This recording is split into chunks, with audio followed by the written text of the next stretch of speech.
C'était une chose de savoir que Muriel le trompait avec Constance, c'était une autre que de saisir la preuve concrète de cette grande et unique passion. Le seul amant qui avait vraiment compté pour Muriel, le seul qui avait mérité d'être ainsi préservé, un amant dominateur qui lui imposait des jeux sexuels. Pour la première fois depuis longtemps, Philippe sentit la morsure de la jalousie. Qui? Quand? Cette liaison avait-elle commencé 2 ans après leur mariage? En ce mois de juin 2000, avec ce voyage en Italie? Ou bien datait-elle de plus tôt, voire d'avant leur rencontre? Et combien de temps avait-elle duré? Les lettres paraissaient écrites sur les pages d'un carnet, au stylo à billes. En essayant de faire abstraction des textes et en se focalisant sur l'écriture, il semblait de plus en plus évident à Philippe que la façon dont les lettres et les mots s'enchaînaient ne lui était pas étrangère. Il avait le sentiment que cette écriture lui était familière. Où avait-il pu la voir? Il tenta de se concentrer, mais rien ne venait. En ce siècle nouveau où l'écriture manuscrite était devenue une rareté, il ne lui était pas souvent arrivé d'avoir à déchiffrer une lettre, un courrier écrit à la main. D'écriture, il ne connaissait que la sienne, celle de Muriel, celle de sa secrétaire éventuellement. Comment celle-ci pouvait-elle lui être familière? Pourtant l'impression persistait, se renforçait même. Il rangea les lettres dans le coffre, referma celui-ci et descendit. Il se servit un autre whisky et s'assit dans le canapé. Tout ce qu'il avait réussi à trouver, c'était la preuve que Muriel le trompait depuis le début de leur histoire. Quelle tristesse. Quel mauvais mari il avait dû être. Mais pourquoi l'avait-elle épousé? À cause de son argent? Muriel avait assez de beauté et de charme pour trouver un mari aussi riche et bien plus reluisant que lui. Non, il fallait qu'il se rende à l'évidence. Elle avait pris sa mesure et s'était décidée, sachant qu'il ne serait pas un obstacle à la poursuite de sa liaison torride avec l'auteur des lettres. Cela voulait dire que son amant n'était pas libre, lui, et qu'elle acceptait cette situation. Qui était cet homme qui, tout en refusant de l'épouser, avait pu diriger sa vie de façon à ce qu'elle continue d'être toujours disponible pour lui?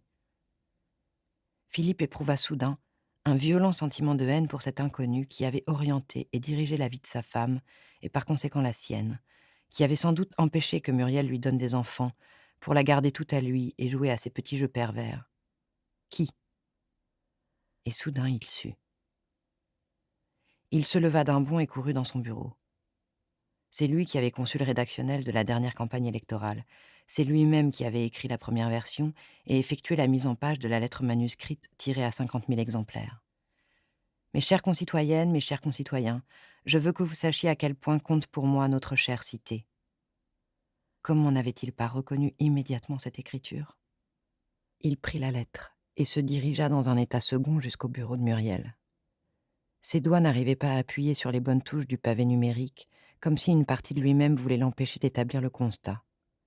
Il finit pourtant par ouvrir le coffre, saisit une lettre au hasard et compara son écriture à celle envoyée aux chères concitoyennes et concitoyens. Il n'y avait aucun doute. Les 2 lettres étaient de la même main. Chère concitoyenne, tout me manque en toi, ta bouche, tes seins, ton cul, ta chatte, ta langue. Il serra le poing, froissant la lettre, et la jeta. Le maître, l'amant chéri de Muriel depuis toutes ces années, l'homme dont elle était l'esclave consentante, c'était Samuel, son frère. Le maire, Samuel. Muel, la combinaison. C'étaient les lettres de son nom qu'il partageait avec celui de sa maîtresse. Le bureau du maire était presque aussi vaste que celui de Jean-Claude Dolph, et la vue à peine moins impressionnante. Samuel était assis dans son fauteuil de cuir au dossier enveloppant, dont la forme jurait avec le reste du mobilier Louis XV, et tapotait du bout des doigts, les accoudoirs moelleux, la mine préoccupée. Il n'avait qu'une envie, se lever et aller au bar dissimulé dans la bibliothèque pour se verser un verre, mais il n'osait pas. Pas encore. Il finit par prendre le portable posé devant lui et tapa le numéro que sa secrétaire lui avait inscrit sur un post-it. À l'autre bout de la ligne, on décrocha presque aussitôt. «Bonsoir, Marianne», dit-il. «C'est Samuel Dolph. Je ne te dérange pas?» Ils avaient été à la fac ensemble, mais déjà à l'époque, Marianne militait dans un parti de gauche et Samuel flirtait avec l'extrême droite. Son père était le maire de la cité et voyait d'un œil indulgent l'engagement de son cadet. Il faut bien que jeunesse se passe. «Samuel Dolph», répéta Marianne, «le maire. Depuis quand nous tutoyons-nous?» Samuel Dolph ne s'attendait pas à cette rébuffade. Il en perdit presque ses moyens. La chaleur bienfaisante d'un alcool fort, peu importe lequel, lui manqua plus que jamais. « Je te rappelle que nous avons été à la fac de droit ensemble, dit-il, sur un ton faussement jovial qui hérissa les poils de Marianne. Je militais au PSU et vous au GUD, si je me souviens bien, dit froidement Marianne. Le GUD était une association d'étudiants sympathisants du Front National. Erreur de jeunesse, dit Samuel, j'étais stupide, je le reconnais, mais qui ne l'est pas à cet âge. Elle garda pour elle la répartie qui lui venait à l'esprit. Que voulez-vous? Vous exprimez d'abord toute ma peine pour ce qui est arrivé à votre belle-fille Gaëlle. J'ai entendu dire beaucoup de bien d'elle. Par Bruno Valmer, dit Marianne. Une fois de plus, Samuel se retrouva pris de court. Il n'était pas habitué à ce qu'on se moque de lui. Par lui et par d'autres, réussit-il à dire d'une voix égale, je tenais aussi à vous dire que j'ai été heureux d'apprendre votre retour dans notre belle cité. Qui vous a dit que j'allais rester? Je ne sais pas, c'est peut-être le cœur qui parle, dit-il. Une avocate de votre talent, je pense que vous avez un rôle important à jouer ici. Ah bon? Dit-elle, d'une voix qui trahissait une véritable surprise. À quel titre? Marianne, les personnes de talent telles que vous sont rares. J'aurais besoin à la mairie de conseillers de votre trempe, capables d'insuffler un air nouveau. Je suis toujours de gauche et vous êtes toujours à la droite de la droite, si je ne m'abuse. Et qui est sectaire? Répondit Samuel sur un ton enjoué. Je respecte les idées, d'où qu'elles viennent, pourvu qu'elles soient bonnes. J'écoute volontiers les conseillers de l'opposition quand ils se montrent constructifs. C'est une très bonne nouvelle, rétorqua Marianne sur le même ton. Il va vous en falloir de bonnes idées pour améliorer la vie des habitants de cette ville, à commencer par ceux du Puiseux. Samuel sentit que ses mâchoires se bloquaient. Bien sûr, réussit-il à dire, au Puiseux, dans le quartier Montcalm ou ailleurs. C'est une tâche exaltante. Que diriez-vous de déjeuner avec moi la semaine prochaine? Pourquoi pas? Il faut simplement que je vérifie mon emploi du temps, il risque d'être très chargé. Ma secrétaire vous proposera des dates. Au plaisir de vous revoir. Samuel raccrocha en se levant et alla se servir un verre. Cette salope travaille avec Valmer, j'en mets ma main à couper, dit-il. Bon, j'en saurai peut-être plus la semaine prochaine. Ça m'étonnerait, dit Jean-Claude. Samuel se servit 2 doigts de vodka et fit glisser l'alcool d'un coup dans son gosier. Il ferma les yeux.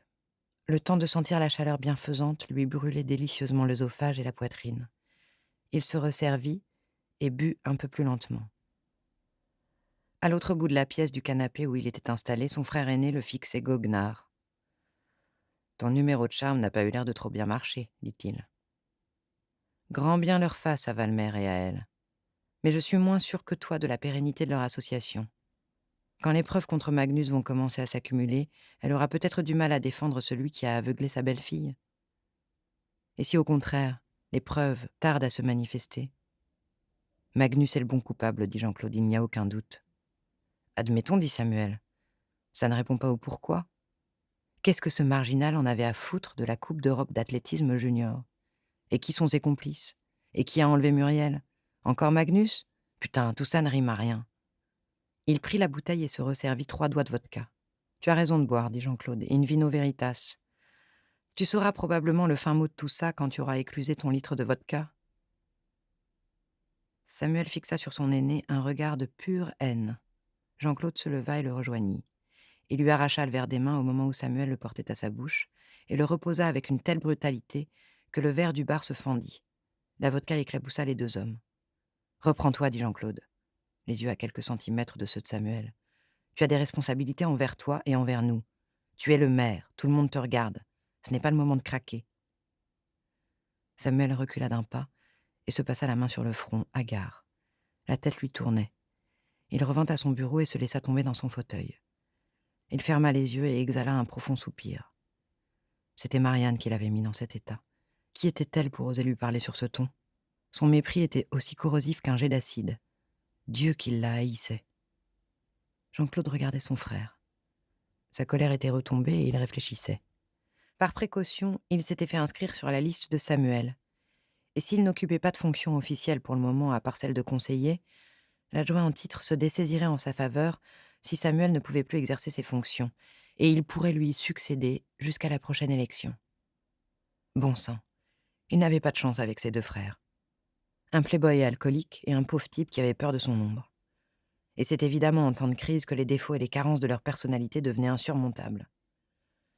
Il sourit à Samuel. « Tu ferais bien de rentrer chez toi, de prendre un cachet et de dormir un peu, dit-il. d'un ton aussi lénifiant que possible. «N'oublie pas, nous avons toutes les cartes en main, toutes, rien n'a changé».